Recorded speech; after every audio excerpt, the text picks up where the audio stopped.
일꾼을 뽑는 이유와 기준이라 이런 제목으로 말씀을 드리고자 합니다.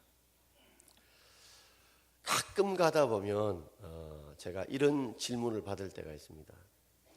좀 세상에 좀 관직을 했거나 유지되신 분이 뒤늦게 이제 예수를 믿어서 서리집사가 되었습니다. 그리고 그분이 돌아가셨어요. 그러면 그 중에 아들 중에서 한 분씩 목사님 몰라서 그러는데요. 공을 많이 세우면 세상에는 1계급 특진이 있는데 교회는 1계급 특진이 없는가 물어요. 어떤 분들은 그래서 집사를 안 받으면 집사를 좀 주면 안 되느냐, 어떤 분은 장로나 권사를 주면 안 되느냐 하는데 그것은 바로 우리가 생각을 좀 잘못하고 있기 때문에 그렇습니다. 우리의 모든 직분은 계급이 아닙니다. 이거는 봉사의 일을 감당하기 위한 것이지 결코 어떤 세상처럼 계급의 직분이 아니라는 거죠. 근데 세상 사람들은 우리 교회의 모든 직분들을 계급의 직분으로 착각하는데 우리 성도들 중에 혹시 그렇게 생각한 분은 없는지요? 우리의 모든 교회의 직분은 다 수직적인 게 아니라 수평적인 겁니다. 목사도 그 역할의 차이일 뿐이지 목사가 제일 높은 게 절대로 아니라는 거죠. 혹시라도 우리 중직을 받는 분들이 그런 잘못된 생각을 하고 있다면 빨리 고쳐야 됩니다. 그래서 중직이 되면 어깨에 힘을 주고 이제부터 일을 안 하겠다 하는 게 아니라 중직을 받을수록 무거울 중자, 중한 직분을 더 중하게 일을 하기 위해서 우리가 중직이 되는 겁니다. 자, 오늘 일꾼을 뽑는 기준과 이유에 대해서 한번 생각해 보려고 합니다. 첫 번째로 왜 일꾼을 뽑는 이유가 뭐냐? 왜 교회에서 일꾼을 뽑느냐는 것입니다. 자, 오늘 1절 말씀을 우리 함께 읽어보겠습니다. 그때의 제자들이 더 많아졌는데, 그때 뭐가 많아졌다고요? 제자들이 더 많아졌다. 그때 이제 교회가 초대가 점점 부흥하다 보니 예수를 믿는 제자들, 헌신한 제자들이 더 많아지게 되었어요. 더 많아지면서 생길 수 있는 문제들이 생기게 된 것입니다. 마치 아이가 키가 점점 빨리 크게 되면 뭐가 생겨요? 성장통이 생깁니다. 그래서 아이가 키가 빨리 크다 보면 발목이 아프거나 무릎이 아프거나 등등 성장통이 생기는 것처럼 갑작스럽게 교회가 제자의 수가 더 많아지면서 생기는 그런 성장통들이 오늘 생기게 돼요. 그러므로 교회에 이 어려움들이 생기게 된 겁니다. 성장통을 위해서 고통이 오듯이 교회도 고통과 위기가 찾아오게 된 거예요. 두 가지로 찾아오게 되었지요. 첫 번째는 이 사도들 당시의 목회자들이 말씀과 기도에 전념해야 되는데 전념할 수 없었다는 겁니다. 오늘 2절 말씀을 우리 함께 읽겠습니다. 12사도가 모든 제자를 불러 이르되 우리가 하나님 말씀을 제쳐놓고 접대를 잡는 것이 마땅하지 아니하니. 자, 우리가 말씀을 전하는 사역하고 접대를 하는 사역이 차이가 있다고 생각하면 안 됩니다. 말씀 전하는 사역이나 접대하는 사역이 둘 다 공이 중요합니다. 중요한데 그 사도들에게는 하나님이 주신 직분이 뭐냐면 그들의 예수 그리스도가 구세주이시고 그분이 부활하신 주님이셨다는 사실을 증거하는 일, 이 사역을 하나님께서, 예수님께서 맡겨주신 거예요. 자, 그런데 당시에는 지금과 같은 교회의 직분이 없다 보니까 이 사도들이 나중에 접대하는 일까지 하게 된 겁니다. 일삼았다 이 말은 표현이 좀 안 좋은데 이 접대를 일삼았다 이가 좀 접대를 일삼았다 해서 좀 부정적인 느낌이 드는데 일삼다는 말의 원문을 보게 되면 먼지를 일으킬 정도로 열심히 일하다 이런 뜻입니다. 숨기다는 뜻이에요. 여기에서 이 집사라고 하는 직분의 명칭이 생겨난 겁니다. 그러니 당시에는 일꾼들이 없다 보니까 이 사도들이 사람들 오면 인사도 해야 되잖아요. 그렇죠? 그리고 그때는 예배 때마다 뭐냐면 이 떡을 떼고 성찬식을 했거든요. 떡을 뗀다는 것은 그들이 이제 함께 우리 같은 밥을 함께 먹고 음식을 좀 차려놓고 나누는 이런 것이었거든요. 우리도 예배 마치고 나면 식사하잖아요. 그처럼 그러니까 떡을 떼기 위해서, 교제하기 위해서 음식도 준비해야 되죠. 또 헌금을 하면 헌금의 정리도 해야 되죠. 숫자가 많지 않을 때는 떡을 준비하는 일, 헌금 준비하는 일 등등 여러 가지 일들이 별로 힘들지 않았는데 점점 수가 많아지면서 일들이 많아지게 되는 거예요. 그러다 보니까 자신들이 정작 말씀을 전하고 기도해야 될 일에는 그들이 집중할 수가 없었다는 겁니다. 자, 우리 4절 말씀 같이 읽겠습니다. 4절입니다. 우리는 오로지 기도하는 일과 말씀 사이에 힘쓰리라 하니, 정작 자신이 해야 될 가장 우선순위 일, 우선해야 될 이 사도들, 목회자 일들이 바로 기도하는 일, 말씀을 전하는 일이었습니다. 기도가 충만해야 말씀 사역도 아름답게 되어져요. 우리가 목사가 그죠? 기도를 충분히 안 하고 말씀을 전하거나 기도를 충분히 안 하고 말씀을 연구하면 말씀에서 그저 은혜가 별로 넘치질 않아요. 근데 기도가 풍성하면 마치 시냇가에 심은 나무처럼 그죠? 그 잎이 푸르고 열매를 맺는 것처럼 기도 사역이 충만해야 말씀에도 듣는 자들 속에 하나님의 그 깨달음이 있고 은혜가 있고 기름 부으심이 있는 거예요. 그러다 보니까 기도하고 말해서 힘을 쏟아내는 여러 가지 막 바쁜 일들이 많다 보니까 정작 이 우선순위 해야 될 일을 놓치게 되는 거예요. 오로지 이 일에 우리가 집중을 하고 나머지 일은 또 할 수 있는 사람에게, 재능 있는 사람에게 일꾼들의 일을 맡기자. 그래서 일꾼을 뽑게 되어진 것입니다. 그러므로 우리 모든 일꾼들의 사역들은 그와 같은 거예요. 우리가 하나님을 섬기고 전도하고 또 담임 목사의 목회를 돕기 위해서 일꾼들이 필요한 거예요. 출애굽기 18장에 보면 당시 한 200에서 250만, 심지어 많으면 300만쯤 된다고 그러죠.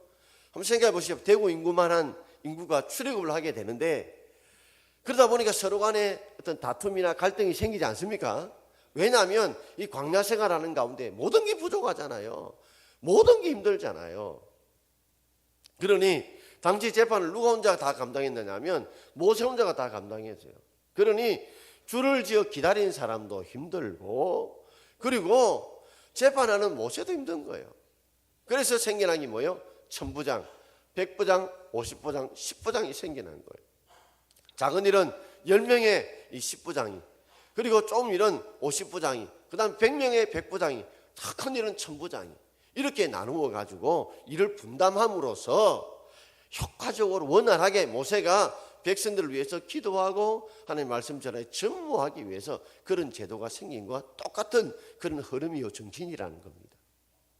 그래서 우리 모든 집권자들은 이 하나님의 말씀을 전하고 기도하는 일에 이 목사를 도와서 그 일을 하기 위해서 일꾼들이 그 힘을 모두 주셔야 된다는 거죠. 자, 두 번째는 이제 교회 안에 당시에 어떤 어려운 문제가 생기냐면 점점 제자의 숫자가 많아보다 보니까 돌봐야 될 사람들과 돌봐야 될 일들이 많아지게 된 거죠. 자, 오늘 1절 말씀을 우리 함께 읽어보겠습니다. 그때 제자가 더 많아졌는데 헬라파 유대인들이 자기의 가부들이 매일의 구제에 빠짐으로 히브리파 사람을 원망하니 그랬어요. 자, 헬라파 유대인은 뭐고 히브리파 유대인들은 뭐냐? 똑같은 유대인입니다.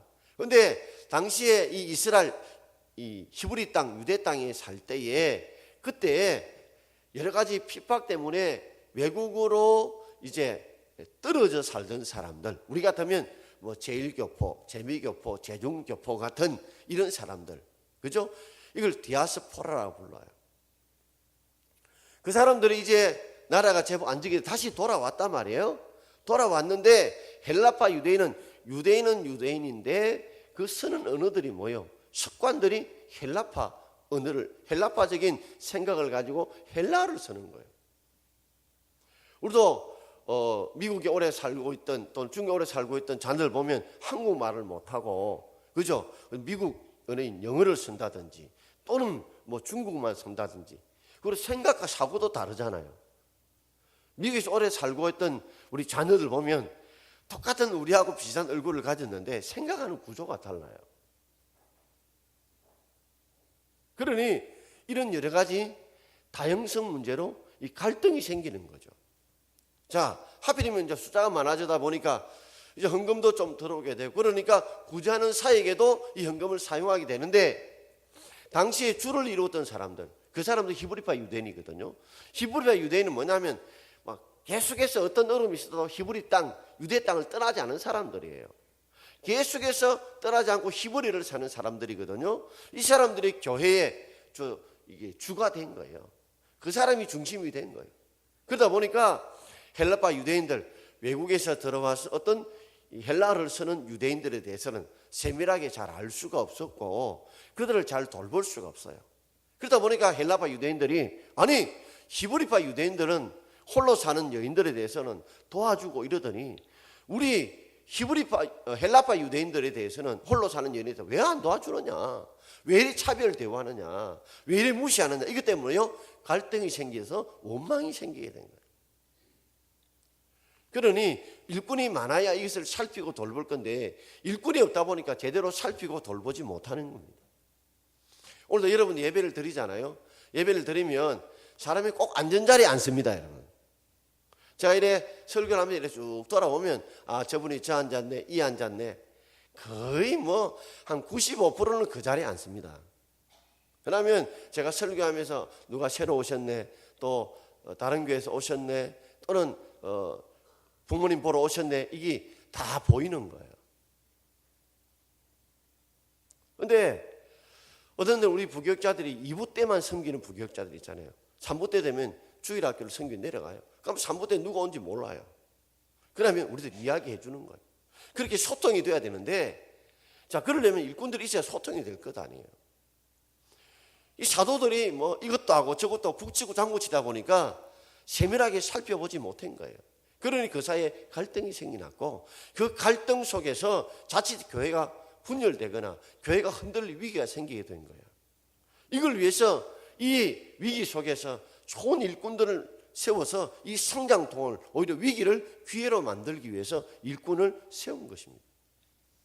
저는 원칙적으로 한 성도는 주일날 한 부수만 일하는 것을 원칙으로 삼았어요. 이전에 제가 처음 왔을 때는 찬양대도 하면서 교사도 하고, 그래서 처음 와가지고 찬양대를 하든지 교사를 하든지 둘 중에 하나만 하십시오. 아니 일꾼이 없는데 어떻게 하느냐고. 일꾼이 없으면 우리를 훈련시키고 키워내야 합니다. 좀 갈등이 있었어요. 그러니까 오후 때 혹시 찬양할 팀들이 있었으면 그럼 그때 오후 때 찬양을 하면 되지 않느냐. 그래서 주일날은 한 사람이 한 부수만 하는 걸 원칙으로 삼았어요. 좀 어려웠지만 나중에 가니까 그 찬양 집중할 수 있는 거예요. 왜냐하면 일부 때 교사하다가 막 찬양대 막 가요. 그럼 분위기가 힘들어지고 제대로 아이들 돌보지 못한다는 거예요. 우리 일도 마찬가지입니다. 각자 맡은 일을 좀 나누어서 함께 더불어 하면, 그죠? 일들도 원활하게 되고 많은 사람도 함께 일하게 되고, 그러면서도 평화로워지고 화목하게 일을 하게 되는 겁니다. 우리 교회는 위원장과 팀장 제도가 있어요. 이전에는 그 팀장이 없었습니다. 안수집사 권사님들이, 우리로 말하자면 팀장이 없어서 우리 장로님들이 부장을 다 하셨어요. 감사도 다 하고 전부 다 하니까 정작 뽑았던 안수집사님 권사님들이 할 일이 별로 없는 거예요. 유능한 일꾼들이 할 일이 없는 거예요. 그래서 위원장은 전체를 잘 살피고 돌보고, 그리고 그들의 재정이나 일들이 제대로 되어 있느냐 안 됐느냐를 확인하는, 그래서 실제적인 일은 팀장인 안수집사 권사들이 감당하고 재직의 일을, 위원장들은 그 일이 전체적으로 잘 진행됐냐 안 됐냐를 돕는, 그리고 그를 도와주는, 그리고 함께 격려하고 또 충고해주는 일을 하도록 팀장과 위원장 계들을 나누게 된 거예요. 이처럼 일꾼을 뽑는 것도 이와 같이 함께 더불어 교회가 잘 성장하고 성숙하기 위해서 일꾼을 뽑게 되는 것입니다. 자, 두 번째로 일꾼을 뽑는 기준이에요. 자, 우리가 일꾼을 뽑을 때 어떤 기준을 가지고 뽑아야 될까? 자, 6절 말씀을 우리 함께 읽어보겠습니다. 사도들 앞에 세우니 사도들이 기도하고 그들에게 안수하니라. 자, 5절에 보면 7명의 일꾼이 뽑혀서요, 그 7명의 일꾼이 사도 앞에 딱 세워지고 사도들이 기도하여서 안수했다 그랬습니다. 자, 7명의 일꾼이 뽑혔는데 오늘 본문 읽어보면 이분이 직분들이 나타나질 않아요. 이분이 뭐 장로님인지 안수집사님인지 권사님 몰라요. 자, 사도행전 21장 8절을 한번 같이 읽어볼까요? 자, 같이 읽겠습니다. 이튿날 떠나 가이사랴에 이르러 7 집사 중 전도자 빌립의 집에 들어가서 머무니라. 여기 빌립이 나오죠. 전도자 빌립이 나오는데 7 집사 중에 한 사람이었어요. 5절에 7명의 사람이 나오는데 이 사람들이 뭐라고요? 집사였다는 게 사도행전 21장에 밝혀지죠. 두 번째 서대반 다음에 빌립이 나오는데 서대반은 빌립은 이 빌립이 바로 전도자 이 빌립이 오늘 본문 5절 6장 5절에 나오는 바로 빌립입니다. 그러니 7명의 일꾼이 바로 지금 말하자면 안수 집사가 뽑힌 거예요. 이 안수 집사는 바로 안수해줘서 머리에 안수를 해줘서 그죠? 손을 이게 안수를 해서 뽑았다 해서 우리가 안수 집사라 부릅니다. 또는 장립 집사는 뭐냐면 이 장자는 장수장, 인솔자 장이에요. 그러니까 한마디로 이 교회를 잘 이끌고 갈 수 있는 리더와 같은 직분이다. 세우는 직분에서 장립 집사라 불러요. 그럼 우리가 그를 돕는 서리 집사가 있잖아요. 실제로는 서리 맞은 집사다 하는데 그건 절대 아닙니다. 누가 꾸며낸 말이고요. 서자는 나눌 서자에다가 다스릴 리자예요. 이 장립사가 다 감당을 못해요. 그러니 서립사 그 임무를 좀 나누어서 함께 일을 하도록 돕는 자의 역할이 바로 서리집사입니다. 근데 성경에 보게 되면 권사라는 직분도 없고요.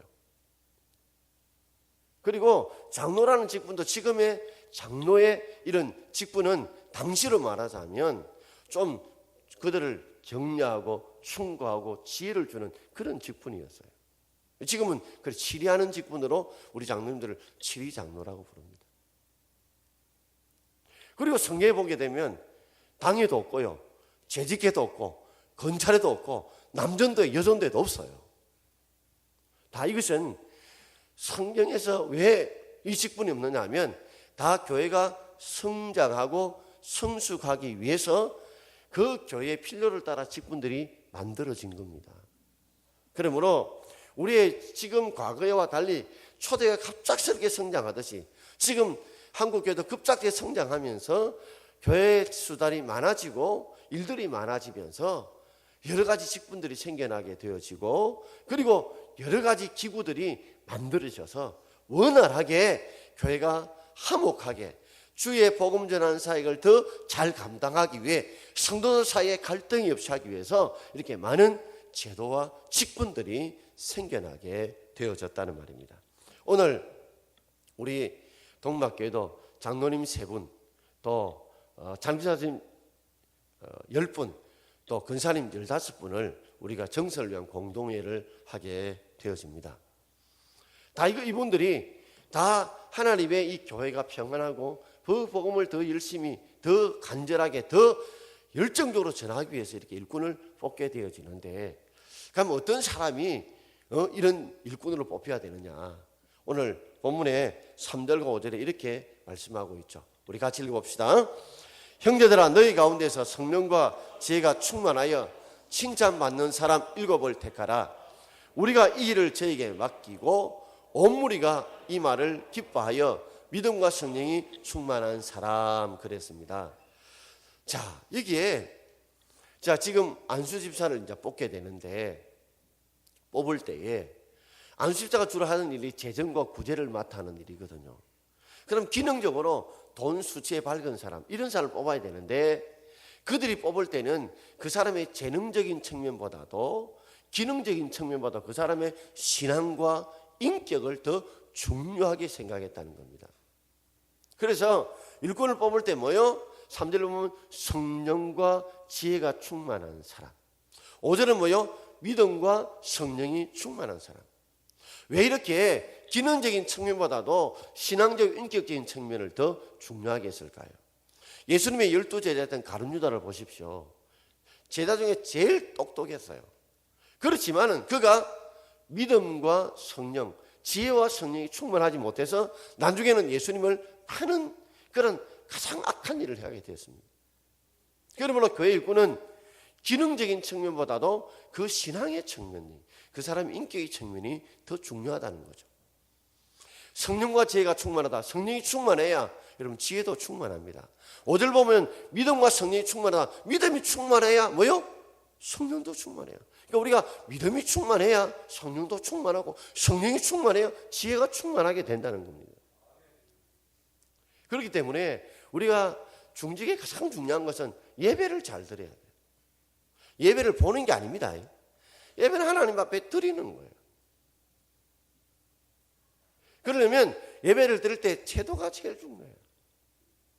여러분 어떤 때는 예배를 이래 드리다가 저를 쳐다보지 않고 막 밑에 막 글 적고 뭐 딴 거 보고 주고 오시는 분이 있는데 정말 어떤 때는 그럴 때마다 목사님 마음이 아픕니다. 여러분 사람과 사람이 이야기를 하는데 딴 데 쳐다보고 있어 보십시오. 굉장히 무시당하는 기분입니다. 그렇죠? 굉장히 무시당하는 기분이에요. 그렇기 때문에 되게 피곤하게 졸 수는 있습니다. 그러나 깨어있다면 지금 말씀드린 깨어있다면 목사의 눈을 마주치는 게 그것이 목사에게 큰 힘이 되는 거예요. 그리고 힘이 되어지면 또 말씀도 더 힘있게 전해요. 자꾸만 거기에 딴 데 돌리고 딴 데 쳐다보고 딴짓하게 되면 은혜가 안 되는가 봐. 그러면서 자꾸만 거기 또 봐줘요. 또 봐주면서 마음에 이 중심이 흔들리게 돼요. 그러면 정작 은혜 받을 다른 분들이 은혜를 못 받는 일들이 생긴다는 거죠. 그래서 우리 동막 성도들은 많은 분들이 와서 예배 드리면서 하시는 말씀이 예배 드리는 자세가 참 좋다고 그래요. 근데 좋아도 제가 좀 더 좋아졌으면 좋겠다 싶어요. 그래서 모든 성도들이 다 말씀 들을 때 오늘 내게 주시는 말씀으로 들을 때에 그때 믿음이 충만하시고 그때 성령이 충만하시고 지혜가 충만한 성도 되길 바랍니다. 이게 내면적인 부분이라면 외면적인 부분은 3절 끝에 나오듯이 칭찬받는 사람. 정말 믿음이 충만하고 성령이 충만하고 지혜가 충만하면 반드시 그 사람은 칭찬받는 사람이 된 줄 믿습니다. 여러분. 아무리 믿음이 충만하다, 성령이 충만하다, 자기가 지혜가 충만하대도 나는 사람이 볼 때에 아유 저 사람은 그래 이렇게 칭찬받지 못한다면 그 믿음은 잘못된 믿음이에요.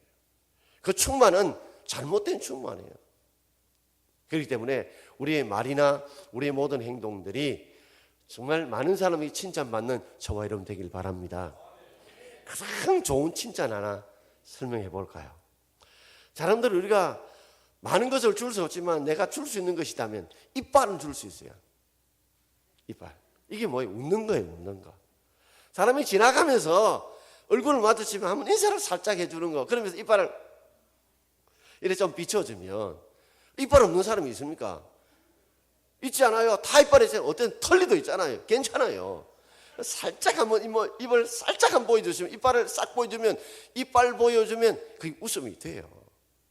우리가 그런 것이라도 우리가 베풀고 나누겠다는 마음을 가지게 되면 칭찬을 받을 수 있다는 거죠. 그래서 일꾼들은 바로 기능적인 측면보다도 신앙과 인격의 측면이 더 중요한 줄 알고 그리고 우리 모든 성도들이 우리 동막의 모든 성도들이 믿음도 충만하시고 성령 충만하고 지혜도 충만하고 그리고 칭찬받는 저와 여러분 되기를 주의 이름으로 축원드립니다. 자 그러면서 마지막 5절에 보면 뽑힌 사람이 나와요. 자 같이 읽어볼까요? 온 무리가 이 말을 기뻐하여 믿음과 성령이 충만한 사람 스데반과 또 빌립과 브로고르와 니가노르와 디몬과 바메나와 유대교에 입교했던 안디옥 사람 니골라를 택하여 그랬습니다. 자 7명이 뽑히는데 이름이 파란색으로 이제 묶어낸 걸 보게 되면 유대교에 입교했던 그 안디옥 사람 니골라가 나오는데 이 니골라는 이방 사람이에요. 자 우리도 지금 이제 국제 결혼이 많아지잖아요. 조선족 또는 뭐 베트남, 캄보디아 또는 미국 사람 결혼하듯이 이 니골라는 아예 이방인이에요. 유대인이 아니란 말이에요. 그러나 하나님을 믿기로 생각하고 들어왔던 사람이에요. 그런 사람도 뽑혔어요. 대단하잖아요. 그리고 나머지 서대반, 빌립, 브로고로, 니가노로, 디몬, 바메나는 이 사람들은 이름만 보면 우리는 몰라요. 아 이런 이름이 있구나 싶은데 우리도 이름 보면 이름 끝에 자자, 숙자, 희자 들어가면 그 이름은 대충 뭡니까? 아 여자 이름이구나 추측할 수 있어요. 그렇다고 다 그런 건 아닙니다. 박정희 대통령 같으면 희자 들어가도 뭡니까? 여자 이름이 아니고 남자 이름이 있어요. 이름을 보면 이 이름이 다 헬라파 유대인 이름이에요. 헬라파 유대인 이름. 우리도 보면 저 외국에 살다 오다 보면 뭐 바울 김바울 이런 데 있잖아요.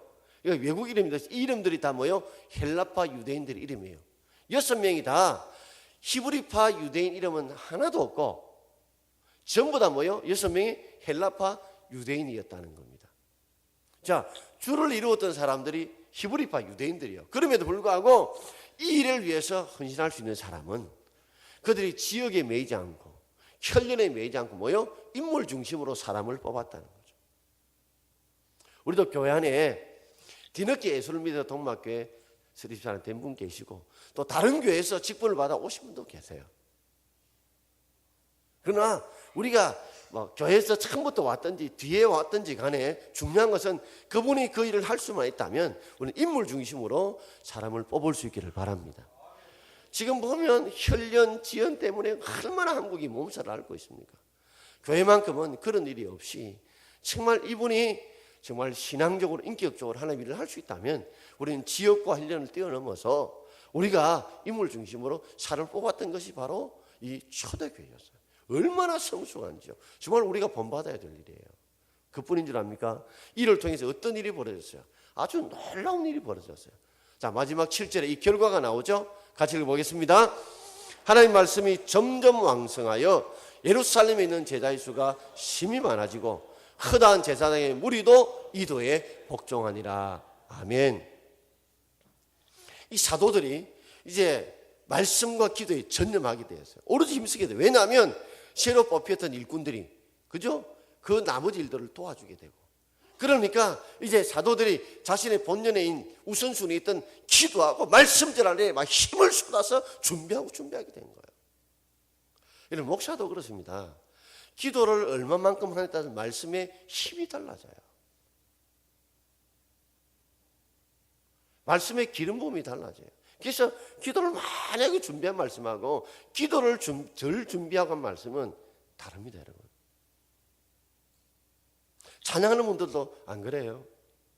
그저 기능적으로 잘 부른 거하고 그저 은혜가 넘쳐서 부른 거하고는 느낌이 다르잖아요.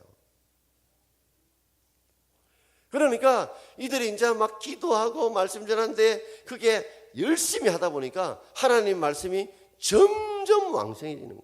점점 힘있게 쫙 뻗어나가는 거예요. 시내가 물처럼 뻗어나가게 되다 보니까 예루살렘에 있는 제자의 수가 더 많아진 게 아니고 뭐요? 힘이 많아지게 되는 거예요. 그러므로 교회가 더 크게 성장하고 부흥하게 되었어요. 심지어 어떤 일이 벌어졌어요? 허다한 수많은 제사장의 무리들. 이 사람들은 유대교 제사장들이니까 세상 말로 정말 예수를 믿고 돌아올 수 있는 사람이 아니에요. 돌아올 수 없는 사람들이에요. 아주 그게 유대교에 깊이 빠진 사람이에요. 그런데도 그런 무리들도 이 도에 예수 그리스도가 구주라고 하는 이 진리의 말씀 앞에 복종하여 돌아오더라는 거죠.